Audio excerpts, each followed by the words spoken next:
before undertaking any type of serious stretching or mobility program, you want to make sure that you're not hypermobile. Hypermobile means that you have actually excessive motion around your joints. Having too much motion around your joints can be even worse than having limited motion around a joint. Statistically, and research has shown that people who actually have the most motion or the most flexible are actually have the highest incidence of injury. So this is a quick little screen to see if you're hypermobile, if you are doing too much stretching, and kind of really get your focus put into your stability and strength exercises. So I have Vic here, and what we're going to do is run you through this test. Racabado was a physical therapist out of Argentina, and this is a quick screen to look at different joints throughout the body and see where you are. It's a total of 10 points, and we're going to go through all the 10 points and how you score this.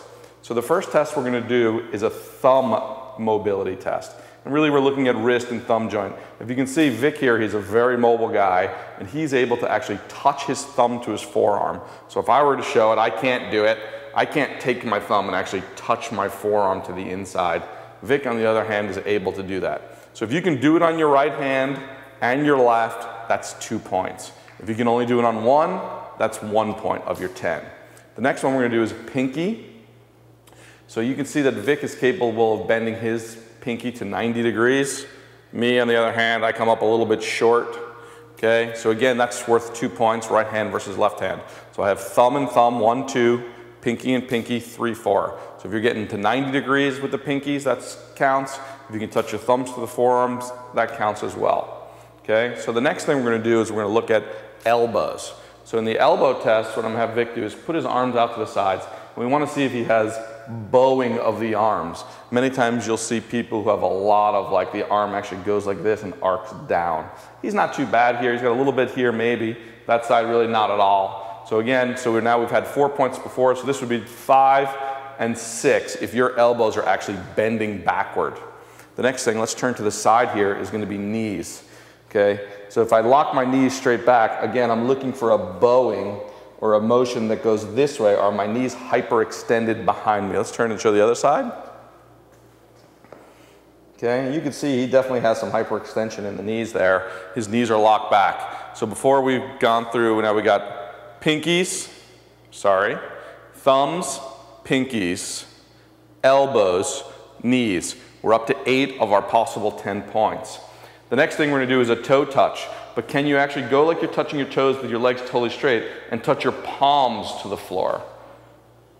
Vic's pretty good here. He's pretty mobile. So you can see he has no problem touching his palms to the floor. The last one that we're going to do after we do palms to the floor is kind of looking at some shoulder mobility. I'm going to have Vic come against the wall, put his heels on the wall, his upper back on the wall, his head up on the wall. He's going to put his hands out in front, palms facing up, and we're going to see, can he touch his palms to the wall overhead?